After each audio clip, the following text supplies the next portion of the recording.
सबसे पहले मैं आपको एक तस्वीर दिखाता हूं। आप इस तस्वीर को देखिए, जहां पर आप देखेंगे कि एक व्यक्ति है, उसके चारों तरफ वर्दीधारी एसएसबी के जवान हैं और पीछे में आपको एक ट्रक दिख रहा है। अगर बहुत गौर से देखेंगे तो इस ट्रक में सेब लदा हुआ है। आप कहेंगे कि ऐसी क्या बात हो गई, आप कहेंगे कि ऐसा क्या जुर्म हो गया कि सेब लदे हुए ट्रक के लिए एक व्यक्ति को एसएसबी के जवानों ने पकड़ रखा है। ये जुर्म आखिर क्या है और क्या इसका संबंध जो है वो बिहार और नेपाल के तस्करों के लिए एक बड़ा संदेश है, ये भी मैं आपको बताने की कोशिश करूंगा इस वीडियो में। और ये बताऊंगा कि कैसे आने वाले समय में और वर्तमान समय में कैसे नेपाल जो है सबसे बड़ा तस्कर रूप हो गया है। ये बिहार और नेपाल के सीमावर्ती इलाकों में खुलेआम बेखौफ तस्कर, बिहार के ही नहीं बल्कि बिहार के बाहर और नेपाल के तस्कर इन तमाम खुली हुई सीमाओं का इस्तेमाल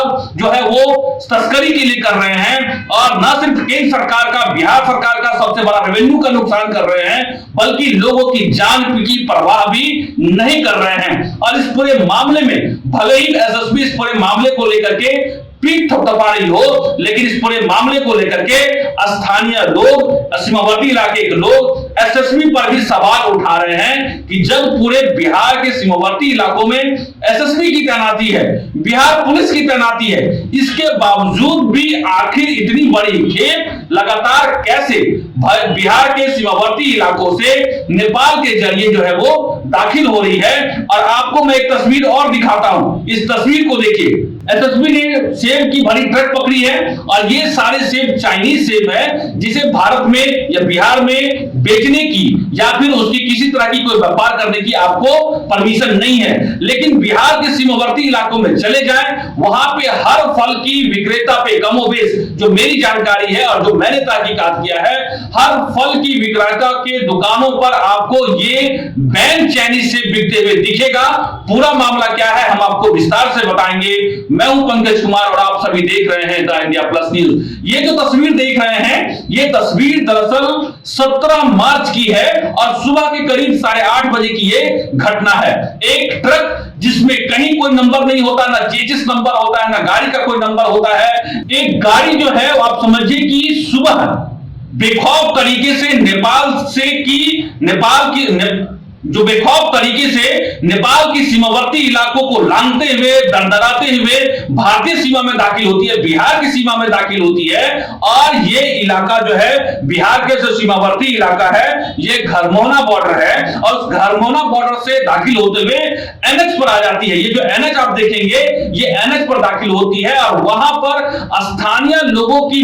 के सहयोग से एसएसबी के जवान, जो जी ब्रांच का जो जवान है, सेब तस्कर को गाड़ी के साइड सेब के जो ड्राइवर है, जो उस गाड़ी को जो चला रहा था ड्राइवर, उस गाड़ी के ड्राइवर और सेब जो बैन सेब है, जो चाइनीज सेब है, जो भारत में बिहार में बैन है, उस सेब के साथ जो है उसको पकड़ती है और बड़ी जाबाजी के साथ पकड़ती है। ये जी ब्रांच की तारीफ करनी चाहिए और जितने भी स्थानीय लोग हैं वो जी ब्रांच के जो कर्मचारी हैं, जी ब्रांच के जो ऑफिसर हैं, उनकी वो जबरदस्त तारीफ कर रहे हैं कि उनकी जाबाजी की वजह से इस सेब तस्कर को और पूरे इस खेप को पकड़ा गया था। लेकिन यहीं पर एक सवाल यह भी पैदा हो रहा है कि आखिर जब वहीं पे स्थानीय एसएसबी की कैंप है, जो धनकी कैंप है, उसके बारे में सवाल वहां के स्थानीय लोग उठा रहे हैं और ये कह रहे हैं कि जब बगल में एसएसबी कैंप है, बगल में ललमनिया थाना है, इसके बगल में श्रीरामपुर थाना है, इतना ही नहीं इसके बगल में एसएसबी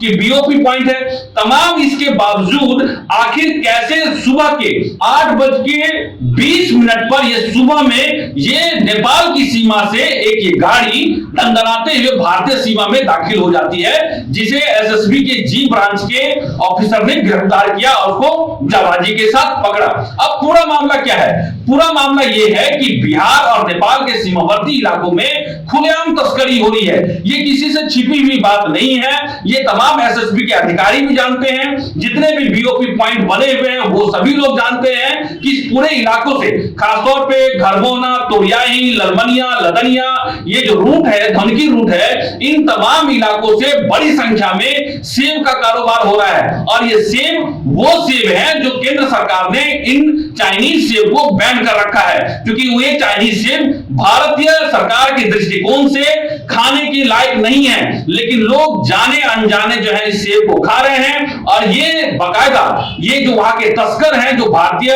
बिहार और नेपाल के सीमावर्ती इलाकों में बाकायदा जो जानकारी मिल रही है और जो ग्रामीण जानकारी दे रहे हैं, उसके मुताबिक नेपाल के तस्कर नेपाल के सीमावर्ती इलाकों में बाकायदा वहां पे कैंप डाले हुए हैं और भारतीय सीमा के इलाकों में भारतीय तस्कर, वहां के स्थानीय जो तस्कर हैं, उनके सहयोग से और उनकी मिली भगत से जो जानकारी मिल पा रही है, उसके मुताबिक स्थानीय पुलिस की भी मिली भगत है और जो ग्रामीण जो सवाल उठा रहे हैं उसमें एसएसबी के अधिकारियों और जो वहां के तमाम जवान हैं उनके तरफ भी उंगली उठा रहे हैं। नेपाल की सीमा से भारतीय सीमा में, बिहार की सीमा से उनको दाखिल कराया जाता है। और आपको मैं बता सकता हूं, क्योंकि ये ग्राउंड रिपोर्ट मैंने खुद देखी है, आप लौखा चले जाएं, ललमनिया, लदनिया, जितने भी इलाके हैं, सीमावर्ती इलाके, लौखी, ये तमाम इलाकों में जयनगर आपको वो चाइनीज फूजी सेब मिलेंगे जो केंद्र सरकार में बैन कर रखी है। जब तस्कर वहां पे जो भारतीय बिहार और नेपाल के सीमा इलाके में जो तस्कर काम कर रहे हैं, वो नेपाल से सेब,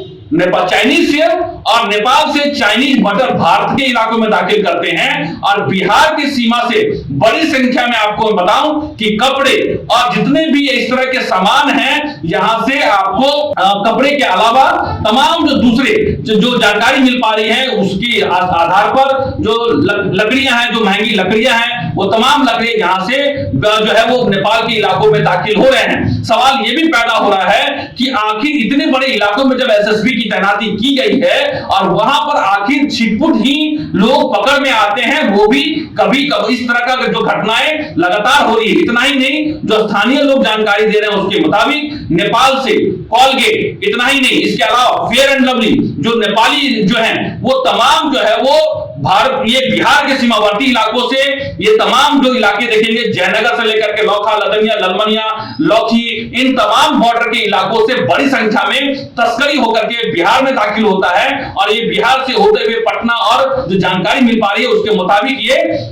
जो है दिल्ली तक ये सामान आ रहे हैं। आखिर कैसे आ रहे हैं, इस पर कार्रवाई क्यों नहीं हो रही है? कई बार जब हमने एसएसबी के अधिकारियों से बात करने की कोशिश की या फिर जो जानकारी हम तक मिल पा रही है, कई बार ये कहा जाता है कि अभी बीच में इलेक्शन था जिसमें कई बार जवान होते हैं एसएसबी की, उनकी कमी होती है और जिसका फायदा जो है तस्कर उठाते हैं। ये बात भी बिल्कुल ठीक है कि कई बार जवानों की कमी होती है, पूरी पेट्रोलिंग नहीं हो पाती है, या फिर कई बार जो है ऊपर से परमिशन नहीं होता है, या फिर कई बार ऐसा भी जो जानकारी मिल रहा है जो सूचना के आधार पे, जो हमारे पास गुप्त सूचना है जिसका मैं खुलासा नहीं कर सकता, लेकिन जो जानकारी मिल रही है और स्थानीय लोग ये कह रहे हैं कि बाकायदा इसमें कुछ लोग एसएसबी के भी जवान शामिल हैं। ये कितनी सत्यता है, कितना सही है, और पुलिस पर लगातार सवाल तो उठते ही हैं। इसकी जांच एसएसबी के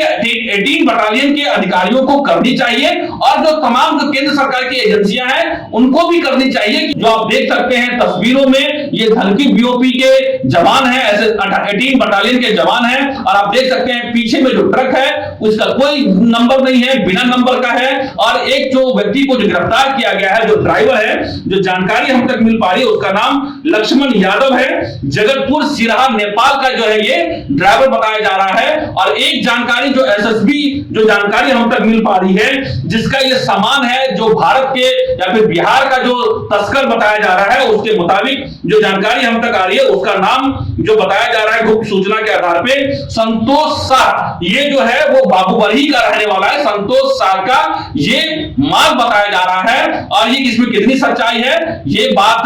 जो है पुख्ता आधार पे तो नहीं कहा जा सकता है, लेकिन संतोष शाह जो बाबूबरही है उसका नाम जो है सामने आ रहा है कि ये सेब जो है उसी का है। और एक बड़ा जो है रैकेट जो है नेपाल और बिहार के बीच में सीमावर्ती इलाकों में चल रहा है, जिसमें जो प्रशासन पर भी लगातार सवाल उठ रहे हैं। और अगर सवाल उठ रहे हैं ग्रामीणों के द्वारा तो वाकई में इसकी जांच होनी चाहिए। और हमारा मकसद सिर्फ इतना ही है कि इसकी जो है तस्करों पर नकेल कसी जानी चाहिए, ताकि जो है भारत की रेवेन्यू का जो नुकसान हो रहा है, और इसमें ये भी कहा जा रहा है इसमें बड़े बड़े लोगों की संलिप्तता है, इसलिए जो स्थानीय पुलिस और कुछ एसएसबी के जवान भी शामिल है। और दबी जुबान में ये बात जब एसएसबी के लोगों से या फिर स्थानीय लोगों से जब बात करते हैं या फिर और भी जो संदिग्ध लोग शामिल हैं, और ये बात से इनकार नहीं किया जा सकता है, लेकिन इसकी पहचान, इसकी पड़ताल जो है वो एसएसबी के सीनियर अधिकारी, एसएसबी के जवान और तमाम केंद्र सरकार के जो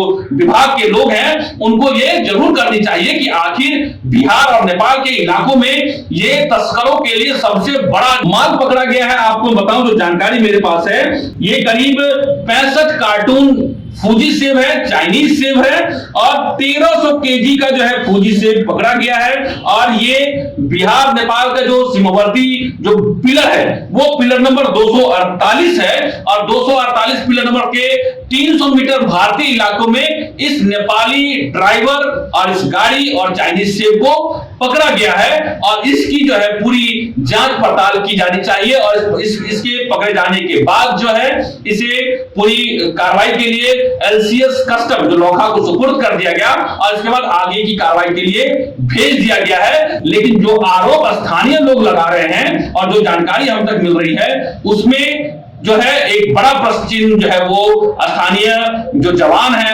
एसएसबी के और प्रशासन पर उठ रहे हैं, और इसकी गहनता से जांच पड़ताल होनी चाहिए और इसमें आला अधिकारियों को संज्ञान लेनी चाहिए। इस वीडियो में बस इतना ही। मैं हूं पंकज कुमार और आप सभी देख रहे हैं द इंडिया प्लस न्यूज। अगर आपको ये जानकारी सही लगी तो जरूर इस वीडियो को ज्यादा से ज्यादा शेयर कीजिए, ताकि बिहार और नेपाल के इलाकों में जो गैर कानूनी गतिविधियां हो रही हैं, जो तस्करी हो रही है, जो ह्यूमन ट्रैफिकिंग हो रही है, इलीगल जो है हथियारों का जो कारोबार हो रहा है, इसकी भी सूचना मिल रही है, उस पर नकेल कसा जा सके और भारत की जो बॉर्डर है उसको की सुरक्षा को चाक चौबंद किया जा सके। इस वीडियो में बस इतना ही। मुझे इजाजत दीजिए। नमस्कार। अगर आप चाहते हैं कि आपको इस तरह का इंफॉर्मेटिव वीडियो मिलता रहे तो आप हमारे चैनल द इंडिया प्लस को सब्सक्राइब करना ना भूलें। साथ में आप बेल आइकन को दबाना भी ना भूलें, ताकि आपको नोटिफिकेशन मिलता रहे। आप हमारे इस वीडियो को शेयर भी कर सकते हैं।